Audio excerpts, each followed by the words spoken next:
Hello dear students, welcome to Kataria pharmacy. So students, कैसे हैं आप सभी? आई होप सभी ठीक होंगे, सभी हेल्दी होंगे, सभी की स्टडी अच्छी चल रही होगी बेटा। चलिए, हमारी चल रही थी B pharma exam booster series. Exam booster series में हम 6 सेमेस्टर में आ चुके हैं बेटा। 6 सेमेस्टर का आई थिंक हमारा ये 4th सब्जेक्ट होने वाला है। I think medicinal chemistry 3rd हमने अपलोड कर दिया, फार्माकोलॉजी हमने अपलोड कर दिया, हर्बल ड्रग टेक्नोलॉजी हमने अपलोड कर दिया। आज का हमारा शायद 4th सब्जेक्ट होने वाला है, बायो फार्मास्यूटिक्स एंड फार्माकोकाइनेटिक्स। इसके इंपॉर्टेंट क्वेश्चंस हम देखने वाले हैं। इसके जो भी 5 मिनट है ना, उनके कंप्लीट है हम क्वेश्चंस इस सीरीज में देखेंगे। और हमारे जो क्वेश्चंस है ना बेटा, वो प्रीवियस 5 ईयर पे बेस्ड हैं। एक बच्चे का कमेंट आया था कि सर आप तो सिर्फ सिलेबस से उठा रहे हो। देखिए बेटा, अगर जो क्वेश्चंस है, इंपॉर्टेंट क्वेश्चंस, वो आपके सिलेबस से नहीं आएंगे तो कहां से आएंगे? आप ही बताइए। सिलेबस से ही तो बनेगा ना कि पेपर आपका, कहीं बाहर से थोड़ी बन के आएगा। तो एक बार सोच लिया करो यार, कुछ बोलने से पहले। सिलेबस से ही बनेगा, लेकिन हम अब एक दिक्कत है कि हम टॉपिक बताते हैं, आपको क्वेश्चन, प्रॉपर क्वेश्चन नहीं बता पा रहे हैं। उसके लिए मैं ऐसे कर सकता हूं आपको, या तो मैं टेलीग्राम ग्रुप के अंदर कंप्लीट एक लिस्ट बना के पीडीएफ बना के आपको शेयर कर दूं, या फिर इस वीडियो के एंड में ऐड कर दूं। जैसा आप चाहोगे वैसा कर दूंगा मैं, आप कमेंट कर देना मेरे को, क्योंकि उससे आपको काफी आइडिया हो जाएगा कि ये क्वेश्चंस आपको स्टडी करने हैं। यहाँ पे हम थोड़ा बहुत एक्सप्लेनेशन भी ऐड कर देते हैं, इससे आपको थोड़ी बहुत दिक्कत हो सकती है, मानता हूं। लेकिन पेपर तो आपका सिलेबस से ही आने वाला है ना। ये मतलब नहीं है कि सर आपको सिलेबस कॉपी से ही बता रहे हो सबको, तो सिलेबस से ही बताएंगे बेटा, क्योंकि वहीं से तो हमारा क्वेश्चंस आएंगे। चलिए स्टार्ट करते हैं। तो जो भी बच्चे न्यू हैं हमारे चैनल पे, चैनल को सब्सक्राइब जरूर कर लें और बेल आइकन को प्रेस कर लें, जिससे हमारी न्यू वीडियो का नोटिफिकेशन आपको पहले मिल जाए सबसे। चलिए स्टार्ट करते हैं। यूनिट 1 से शॉर्ट क्वेश्चन क्या बन सकते हैं सब्जेक्ट के अंदर। चलिए, सबसे पहला क्वेश्चन बन सकता है, classify factor affecting absorption of drug. देखिए, फर्स्ट यूनिट के अंदर बेसिकली एडीएम ही हमें स्टडी करना है, एब्जॉर्प्शन, डिस्ट्रीब्यूशन, मेटाबॉलिज्म। तो कौन कौन से फैक्टर्स हैं जो एब्जॉर्प्शन को अफेक्ट कर सकते हैं, या फिर आपको डेफिनेशन पूछी जा सकती है। एब्जॉर्प्शन, एडीएम की डेफिनेशन पूछी, कोई भी टॉपिक उठा के आपको दे दे, डिस्ट्रीब्यूशन की डेफिनेशन पूछ ले, एक्सक्रिएशन की डेफिनेशन पूछ ले, एलिमिनेशन की डेफिनेशन पूछ ले।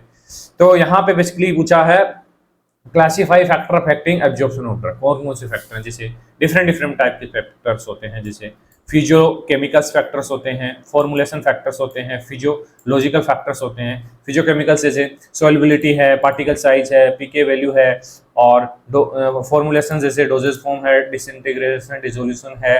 Physiological factors basically GI, pH है, गैस्ट्रिक एम्पिटिंग है, ब्लड फ्लो है। ये सब कुछ फैक्टर्स हैं जो एब्जॉर्प्शन को अफेक्ट कर सकते हैं। चलिए सेकंड क्वेश्चन देखिए, define elimination and excretion of drug. ये क्वेश्चन ही है हमारा, यहाँ पे आई थिंक सही से अरेंज हो गया है हमारा। मैंने बोला था टीम को, तो उन्होंने सही से अरेंज कर दिया है इस बार। आई थिंक ये क्वेश्चन, हाँ क्वेश्चन प्रॉपर क्वेश्चन है ये, क्योंकि कुछ कुछ लेक्चर्स के अंदर हमारे I think topic he mention है, तो बच्चे को दिक्कत आ सकती है उससे, मानता हूं मैं। तो देखिए, define elimination and excretion of drug, direct question आएगा, इसमें कोई चेंजेस नहीं होगा। तो एलिमिनेशन क्या होता है? Irreversible removal of drug from the body by the all routes, किसी भी रूट से निकल सकती है। एक्सक्रिएशन क्या होता है? Removal of unchange drug via urine, bile, sweat. Unchange drug और इरिवर्सिबल रिमूवल को एलिमिनेशन बोलते हैं। एक्सक्रिएशन का मतलब है removal of unchange drug via urine, bile और स्वेट। थोड़ा सा डिफरेंस है इनके अंदर, ज्यादा नहीं है। थर्ड क्वेश्चन बन सकता है, डिफाइन ड्रग एब्जॉर्प्शन। एब्जॉर्प्शन की जगह आपको डिस्ट्रीब्यूशन भी पूछ सकता है, मेटाबॉलिज्म भी पूछ सकता है, एक्सक्रिएशन, एलिमिनेशन भी पूछ सकता है। तो एब्जॉर्प्शन का क्या होता है? Movement of drug from the site of administration into systemic circulation के अंदर एब्जॉर्ब होती है। तो इजीली डिफाइन कर सकते हैं, आपको इसमें कोई डीपली जाने की जरूरत नहीं है। अगर फार्मास्यूटिक्स आपने स्टडी किया है तो अच्छे से आप समझते हैं इस चीज को, फार्माकोलॉजी में भी आपने पढ़ा होगा। चलिए, लॉन्ग क्वेश्चन क्या बन सकते हैं यूनिट 1 से? 3 फैक्टर अफेक्टिंग एब्जॉर्प्शन, उनको डिटेल में लिखना है। यहाँ पे शॉर्ट में नहीं चलेगा, ये 10 मार्क्स या 5 मार्क्स का क्वेश्चन हो सकता है, तो डिटेल में स्टडी करना है। जैसे सोल्युबिलिटी है, पार्टिकल साइज है, जीआई मोटिलिटी है, इनको डिटेल में लिखना है कि कैसे कैसे क्या प्रोसेस होती है। Drug dissolve before absorption, smaller particle absorb faster, faster movement reduce absorption time. तो हमने यहाँ पे आपको शॉर्ट में बताया है, आपको इसको डिटेल में स्टडी कर लेना है 5 मार्क्स 10 मार्क्स के लिए। और वैसे ही एकेटिव यूनिवर्सिटी के अंदर तो वैसे भी 7 मार्क्स का क्वेश्चन आता है, तो 10 मार्क्स 7 मार्क्स ज़्यादा डिफरेंस नहीं रह गया है। काइनेटिक्स ऑफ प्रोटीन बाइंडिंग बहुत इंपॉर्टेंट क्वेश्चन है, 10 मार्क्स और 5 मार्क्स दोनों के लिए, किसी भी में पूछा जा सकता है, इंपॉर्टेंट है, एक क्वेश्चन इस पे बनेगा गारंटी के साथ। Involve reversible binding of drug to plasma protein और अफेक्ट करता है ये डिस्ट्रीब्यूशन, एलिमिनेशन और एफिकेसी ऑफ ड्रग। एल्बुमिन है बेसिकली, इन्फ्लुएंस करता है drug distribution, elimination and efficacy. इसको अच्छे से याद कर लेना, बहुत अच्छा टॉपिक है। चलिए यूनिट सेकंड से देखते हैं शॉर्ट क्वेश्चन क्या बन सकते हैं 2 मार्क्स के। Non renal route of drug excretion, non renal route, ये क्वेश्चन बार बार रिपीट हुआ है, बहुत पेपर्स में देखा मैंने इसको। तो बाइल है, स्वेट है, सलाइवा है, मतलब रीनल को छोड़ के जो भी रूट है वो यहाँ पे लिख दोगे आप। ब्रेस्ट मिल्क है, फिकस है, ये रीनल एक्सक्रीशन के अलग है ड्रग। डिफाइन बायोएबिलिटी एंड बायोइक्विवेलेंस, दोनों को याद कर लेना, एक तो पूछा जाएगा आपको गारंटी के साथ, या दोनों भी पूछे जा सकते हैं। बायोएबिलिटी आप सभी जानते हैं कि एक ड्रग सिस्टमिक सर्कुलेशन के अंदर कितना अमाउंट जा रहा है। अगर 50% जा रहा है तो उसकी बायोएबिलिटी 50% है, 100% जा रहा है तो 100% है। तो वही है fraction of administered drug that reach systemic circulation in active form, कितनी एक्टिव फॉर्म की ड्रग हमारी सिस्टमिक सर्कुलेशन के अंदर जा रही है।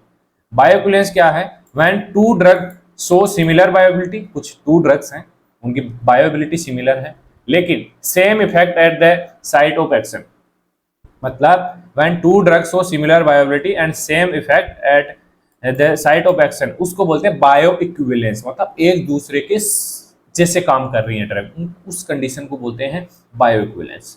तो डेफिनेशन आपको याद रखनी है, आप अपने अकॉर्डिंग भी याद कर सकते हैं, हमारे अकॉर्डिंग चलने की जरूरत नहीं है आपको, जो इजी लगे आपको, हम आपको इंपॉर्टेंट बता रहे हैं, बस वो चीज मैटर करती है। Define renal clearance of drug, renal clearance क्या होता है, इसका फॉर्मूला क्या होता है, ये आपको आना चाहिए, क्योंकि 2 मार्क्स में तो आप फॉर्मूला नहीं लिखोगे, लिखोगे तो अच्छी बात है, अच्छा मार्क्स मिल जाएगा आपको, कटेंगे नहीं आपके मार्क्स, लेकिन 5 मार्क्स अगर 10 मार्क्स में आ रहा है तो आपको फॉर्मूलाज वगैरह सब कुछ लिखना पड़ेगा। Define renal clearance, renal clearance क्या होता है, volume of plasma clear of drug by kidney per unit time, per unit time कितना क्लियर किया जा रहा है volume of drug by plasma. Define volume of distribution, VD भी आपको पढ़ना है, डेफिनेशन आनी चाहिए इसकी। Hypothetical volume in which drug would uniformly distributed to give observe plasma concentration, इसकी डेफिनेशन आपको याद कर लेनी है। चलिए लॉन्ग क्वेश्चन क्या बन सकते हैं, लॉन्ग क्वेश्चन देखिए, फर्स्ट क्वेश्चन है मेथड फॉर बायोअवेलेबिलिटी मेजरमेंट, कौन कौन से मेथड हैं जो बायोअवेलेबिलिटी के मेजरमेंट में यूज होते हैं। तो डिफरेंट टाइप्स के मेथड हैं, जैसे फार्माकोकाइनेटिक मेथड है, C maximum, T maximum, AUC area under curve, pharmacodynamic methods हैं जैसे क्लिनिकल रेस्पॉन्सेज हैं, in vitro in vivo methods हैं, डिसोल्यूशन स्टडीज हैं। ये 10 मार्क्स का क्वेश्चन है बेटा, बहुत इंपॉर्टेंट है यूनिट सेकंड से। एनहांसमेंट ऑफ बायोएबिलिटी, बायोएबिलिटी को कैसे एनहांस किया जाता है, कौन से मेथड्स हैं, 5 मार्क्स का क्वेश्चन है, जैसे सॉलिड डिस्पर्जन है, माइक्रोनाइजेशन है, कॉम्प्लेक्सेशन, ये कुछ मेथड्स हैं जो बायोएबिलिटी को एनहांस कर सकते हैं। एग्जांपल देखिए, micronization, increase surface area, faster resolution, इसको डिटेल में आपको लिखना है। नेक्स्ट है फैक्टर अफेक्टिंग रीनल एक्सक्रीशन को, कौन कौन से फैक्टर्स को अफेक्ट करते हैं, डिटेल में आपको 5 मार्क्स में पूछा जाएगा ये क्वेश्चन। ग्लोमेरुलर फिल्ट्रेशन, देखिए बच्चा मैं 5 मार्क्स बोलता हूं क्योंकि मैं आरयूएचएस यूनिवर्सिटी से हूं बेटा, तो आरयूएचएस यूनिवर्सिटी में 5 मार्क्स के क्वेश्चन आते हैं, 10, 5, 2, लेकिन एकेटिव के अंदर क्या है 2, 10 और 7 मार्क्स। तो आप इस चीज से कंफ्यूज मत होना, मैं 5 बोल रहा हूं, आप 7 समझ लेना, आप अपने अकॉर्डिंग देख सकते हैं, इस चीज को समझ सकते हैं आप। तो glomerular filtration, active tubular secretion, passive reabsorption, urine pH, ये काफी फैक्टर्स हैं जो बेसिकली रीनल एक्सक्रीशन को अफेक्ट करते हैं, तो इनको आपको डिटेल में स्टडी कर लेना है। चलिए यूनिट 3 से बात करते हैं शॉर्ट क्वेश्चंस की। क्लासिफाई फार्माकोकाइनेटिक मॉडल्स, देखिए फार्माकोकाइनेटिक मॉडल्स है ना, 1 कंपार्टमेंट मॉडल, 2 कंपार्टमेंट मॉडल, दोनों से एक एक क्वेश्चन देखने को मिलेगा आपको, देख लेना आपके पेपर में। कंपार्टमेंट मॉडल्स क्या होते हैं, क्लासिफाई करना है, 1, 2 मल्टी कंपार्टमेंट मॉडल्स होते हैं, नॉन कंपार्टमेंट मॉडल्स होते हैं, फिजियोलॉजिकल मॉडल्स होते हैं। डिटेल में एक 10 मार्क्स का क्वेश्चन आ सकता है इसके ऊपर। सेकंड है, यहाँ पे तो क्लासिफिकेशन पूछा है, 2 मार्क्स का है, लेकिन इस पे लॉन्ग क्वेश्चन भी आ सकता है, मैं ये बता रहा हूँ। 1 compartment model IV infusion model का डायग्राम बनाना है आपको 2 मार्क्स के लिए। तो यहाँ पे डायग्राम हम नहीं बनाए हैं, अरेंज नहीं कर सकते उस चीज को, तो आपको डायग्राम बनाना है। एडवांटेज ऑफ फिजियोलॉजिकल मॉडल्स के क्या एडवांटेज हैं वो लिखने हैं आपको 2 मार्क्स के में। रियलिस्टिक होता है, based on anatomy and physiology, can be scale between species, तो ये कुछ हो सकता है। एडवांटेज ऑफ आईवी इन्फ्यूजन के क्या एडवांटेज, मेंटेन करता है कांस्टेंट ड्रग लेवल्स को, अवॉइड पीक एंड थ्रो। तो बेसिकली 2 मार्क्स की क्वेश्चन है। अब बात करते हैं लॉन्ग क्वेश्चंस। देखिए फर्स्ट क्वेश्चन बनता है कैलकुलेट एलिमिनेशन रेट कांस्टेंट के एंड हाफ लाइफ, दोनों को कैसे कैलकुलेट करते हैं, उनके क्या फॉर्मूलाज हैं, कैसे कैलकुलेट करें, सब कुछ आपको इसके अंदर बनाना है। तो ये फॉर्मूलाज हैं बेसिकली, ये हमारा रेट कांस्टेंट का है एंड ये हाफ लाइफ का है, आप जानते होंगे इस चीज़ को। तो इसको 5 मार्क्स के लिए आपको स्टडी करना है, 7 मार्क्स के लिए स्टडी करना है। सेकंड है pharmacokinetic parameters from IV bolus. Pharmacokinetic parameters के बारे में स्टडी करना है। Use plasma concentration versus time data, find K T half, volume of distribution, clearance, ये सब कुछ इसके अंदर आने वाले हैं क्योंकि ये सभी फार्माकोकाइनेटिक पैरामीटर्स हैं। ये क्वेश्चन भी मतलब थोड़ा सा देखिए, थोड़ा सा जो यूनिट है थर्ड, शायद यूनिट फर्स्ट सेकंड में आपको दिक्कत नहीं आने वाली है बेटा, थर्ड में भी नहीं आएगी। जो फोर्थ और फिफ्थ यूनिट है ना, उसमें थोड़ा सा आपको ऐसा लगेगा कि क्या ही टॉपिक दे दिए, कौन सा कंपार्टमेंट मॉडल है, कौन सा 1 है 2 है, समझ में नहीं बैठेगा। लेकिन कंफ्यूज नहीं होना आपको, आपको मोटे मोटे याद कर लेना है कि 1 कंपार्टमेंट क्या होता है, 2 कंपार्टमेंट क्या होता है, और जो मेन टॉपिक है हाफ लाइफ है, वॉल्यूम ऑफ डिस्ट्रीब्यूशन है, रीनल क्लियरेंस है, इन चीजों को आपको याद कर लेना है, कंफ्यूज नहीं होना है। क्लियरेंस टर्म्स, क्लियरेंस क्या होता है, 5 मार्क्स का क्वेश्चन बन सकता है। Volume of plasma clear drug पर unit time, total body clearance क्या, तो कुछ टॉपिक्स हैं जिनको आपको लिखना है। ये टॉपिक्स क्वेश्चन में दे देंगे आपको, 10 मार्क्स में पूछा जा सकता है। टोटल बॉडी क्लियरेंस क्या होता है, हेपेटिक क्लियरेंस क्या होता है, रीनल क्लियरेंस क्या होता है, एक ही क्वेश्चन के अंदर आपको ये सभी पूछे जा सकते हैं, तो इनको याद कर लेना, आप कंफ्यूज होने की जरूरत नहीं है। चलिए यूनिट 4 में सबसे पहले आपको डिफाइन लोडिंग डोज और मल्टीपल डोज, दोनों को याद कर लेना। ये 5 मार्क्स का क्वेश्चन भी हो सकता है और 2 मार्क्स के क्वेश्चन भी हो सकते हैं। लोडिंग डोज क्या होती है, higher initial dose to quickly achieve therapeutic concentration, और मल्टीपल डोज क्या होती है, repeat administration of drug to maintain therapeutic levels. Third है define steady state drug level, ये भी 10 मार्क्स का क्वेश्चन हो सकता है बेटा, और 2 मार्क्स में पूछा जा सकता है, तो उस हिसाब से आपको स्टडी करना है। When the rate of drug administration equal to the rate of elimination, देखिए जो इंपॉर्टेंट हम बता रहे हैं ना आपको यूनिट 3, 4, 5 से, अगर वो भी आपने स्टडी कर लिए तो आपको अच्छे मार्क्स मिल जाएंगे और कंफ्यूजन भी नहीं होगा आपका। आप चाहे उस चीज बाकी सिलेबस को आप मत करो स्टडी, 3, 4 यूनिट से मत करो, फर्स्ट सेकंड को कर लो, बाकी हमारे इंपॉर्टेंस कर लो, आपका अच्छे मार्क्स आपको मिल जाएंगे गारंटी के साथ।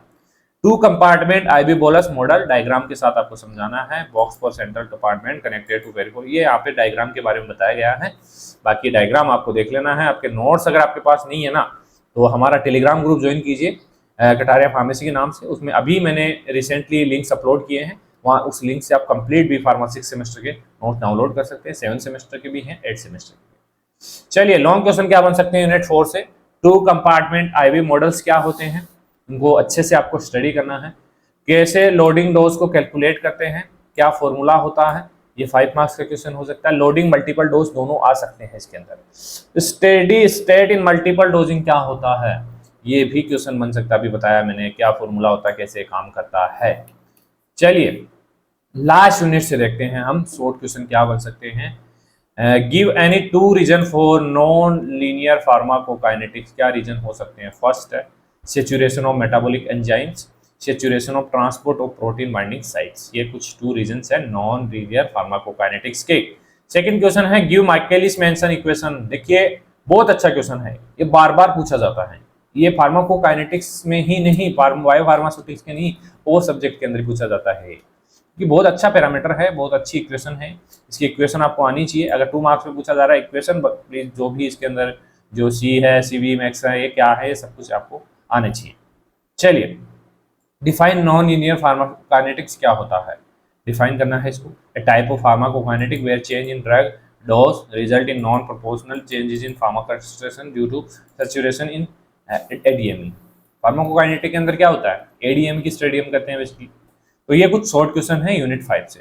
अब बात करते हैं लॉन्ग क्वेश्चन की। लॉन्ग क्वेश्चन 2 ही क्वेश्चन मुझे मिले हैं इस यूनिट से, और वो 2 ही क्वेश्चन बने, बहुत छोटी सी यूनिट है। Difference between linear and non linear pharmacokinetic, reason for non linearity, 2 ही क्वेश्चन बन सकते हैं। एक तो माइकलिस मेंशन मेथड जो होता है फार्माकोकाइनेटिक पैरामीटर को एस्टिमेट करने के लिए, और ये नॉन लीनियर और लीनियर का डिफरेंस, ये दोनों ही इंपॉर्टेंट है। दोनों में से एक क्वेश्चन आपको देखने को मिलेगा इस यूनिट से। तो लीनियर फार्माकोकाइनेटिक क्या है, dose equals to plasma level, दोनों प्रोपोर्शनल होते हैं, clearance and half life constant होते हैं। नॉन लीनियर में क्या होता है, डोज और प्लाज्मा लेवल हो डिसप्रोपोर्शनल होते हैं, और क्लियरेंस चेंज विथ डोज।